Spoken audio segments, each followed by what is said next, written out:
PSC aspirants പുതിയൊരു study ബ്ലോഗിലേക്ക് എല്ലാവർക്കും സ്വാഗതം. അപ്പം ഡിഗ്രി പ്രിലിംസ് മെയ് 3-ാം തീയതിയാണ് സ്റ്റാർട്ട് ചെയ്യുന്നത്. അപ്പോൾ എല്ലാവരും നന്നായിട്ട് പഠിക്കുക. പഠനം പഠനം പഠനം അത് മാത്രമാണ് ഇപ്പോൾ ഒരു ലക്ഷ്യം. ഇത് വെറും സ്റ്റഡി ബ്ലോഗ് മാത്രമാണ്. Study study study. ഓക്കെ, അപ്പം കുറച്ച് ദിവസം ഞാൻ ഇങ്ങനെ റിവിഷനൊക്കെ ചെയ്തുകൊണ്ടിരുന്നു. ഇടയ്ക്ക് നമ്മുടെ പെരുന്നാളൊക്കെ വന്ന സമയത്ത് ജസ്റ്റ് ഒന്ന് ഡ്രോപ്പ് ആവേണ്ട ഒരു സിറ്റുവേഷൻ വന്നു.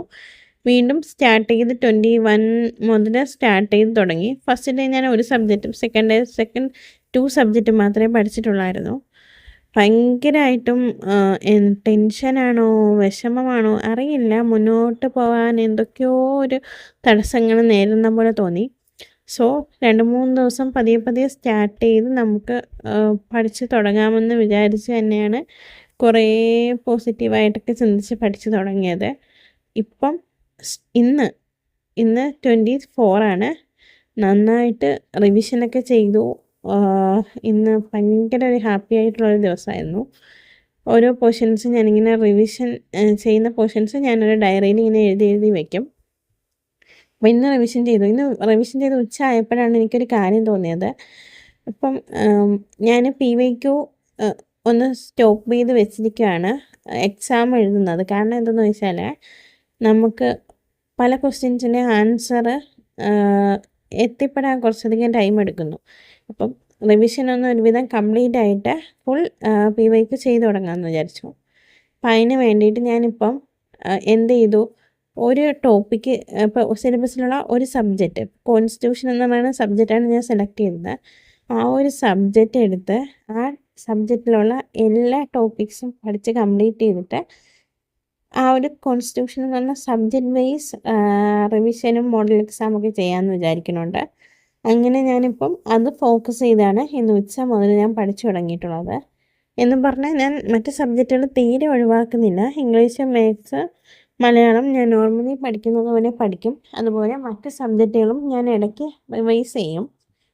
എങ്കിലും ഒരു 2 or 3 ദിവസം കൊണ്ട് ഞാൻ എന്ത് ചെയ്യാമെന്ന് വിചാരിച്ചു, ഈ ഒരു കോൺസ്റ്റിറ്റ്യൂഷൻ എന്ന് പറഞ്ഞ ടോപ്പിക്ക് കംപ്ലീറ്റ് ചെയ്തിട്ട് 3-ാമത്തെ ദിവസം അല്ലെങ്കിൽ 4-ാമത്തെ ദിവസം അത് ടോപ്പിക് വൈസ് മോഡൽ എക്സാമായിട്ടും PYQ ഒക്കെ നോക്കി ചെയ്യാം. അപ്പോൾ ഒരു കോൺസ്റ്റിറ്റ്യൂഷൻ എന്ന് പറയുന്ന സബ്ജക്റ്റിൽ നിന്ന് ഇപ്പം വന്നിട്ടുള്ള ഏതൊരു ക്വസ്റ്റ്യൻ പേപ്പർ എടുത്താലും എനിക്ക് എല്ലാ ക്വസ്റ്റ്യനും അറ്റൻഡ് ചെയ്യാൻ പറ്റണുണ്ടോ ഇല്ലയെന്ന് എനിക്കറിയാൻ പറ്റും.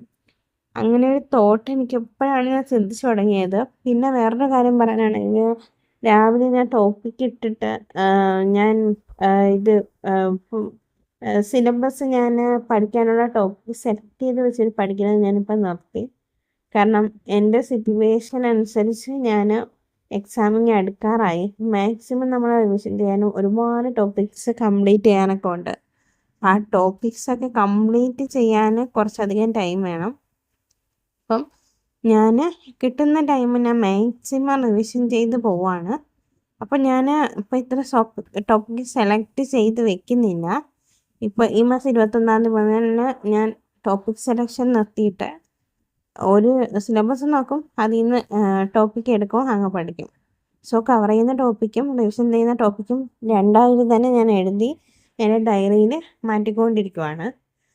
അതാണ് ഏറ്റവും വ്യത്യാസം. അപ്പോൾ എത്ര ടോപ്പിക്ക് ഞാൻ പഠിച്ചു എന്നും എത്ര ടോപ്പിക്ക് റിവിഷൻ ചെയ്തു എന്നും ഈ പഠിച്ച ടോപ്പിക്ക് ഞാൻ 2 ദിവസം കഴിയുമ്പോൾ റിവിഷൻ ചെയ്യാനൊക്കെ ഞാൻ ശ്രദ്ധിക്കുന്നുണ്ട്. അപ്പോൾ പിന്നെ ഒരു കാര്യം എന്ന് പറഞ്ഞാൽ കുറേ ടോപ്പിക്സ് ഞാൻ പഠിച്ചു മാറ്റിയിട്ടുണ്ട് പഴയ ബുക്കുകളിൽ. അപ്പം അതൊക്കെ എടുത്ത് ഞാൻ ആദ്യം മുതൽ റിവൈസ് ചെയ്യാനാണ് ഇപ്പം നോക്കുന്നത്. അപ്പോൾ എല്ലാവരും നന്നായിട്ട് പഠിക്കുക. മോക്ക് ടെസ്റ്റൊക്കെ ഒരുപാട് അറ്റൻഡ് ചെയ്യണം. ഇംഗ്ലീഷ്, മാത്സ്, മലയാളം ഇമ്പോർട്ടൻസ് കൊടുത്ത് പഠിക്കുക. അപ്പം ഞാൻ ഇംഗ്ലീഷ്, മാത്സ്, മലയാളം പഠിക്കാൻ എടുക്കുന്ന ടൈം എന്ന് പറയുന്നത് രാത്രിയാണ്. രാത്രി ഒരു 11 മണി ടു 1 മണി വരെ ഞാൻ മാക്സിമം ഇംഗ്ലീഷ്, മാത്സ്, മലയാളം ഓരോ മണിക്കൂർ വെച്ച് പഠിച്ച് പോവുകയാണ് ചെയ്യുന്നത്.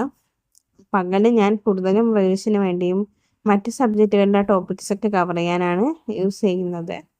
അപ്പം എല്ലാവരും നന്നായിട്ട് പഠിക്കുക. എല്ലാവർക്കും പ്രിലിംസ് എക്സാം 2027 നല്ലൊരു വർഷമാവാൻ ഈ ഒരു എക്സാം കിട്ടിയേ പറ്റത്തുള്ളൂ. അതിനിടയ്ക്ക് എൻ്റെ കുട്ടിയും അവനെ മാനേജ് ചെയ്യണം.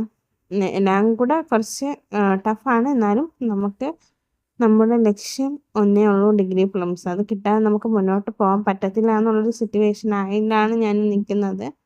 അതുകൊണ്ട് മാക്സിമം ഞാനിപ്പം പഠനത്തിന് മാത്രം ഫോക്കസ് ചെയ്തുകൊണ്ടിരിക്കുകയാണ്. നിങ്ങളും അതുപോലെ ഫോക്കസ് ചെയ്യാൻ നോക്കുക. പറ്റുന്ന ടൈം അത്രയും പഠിക്കുക.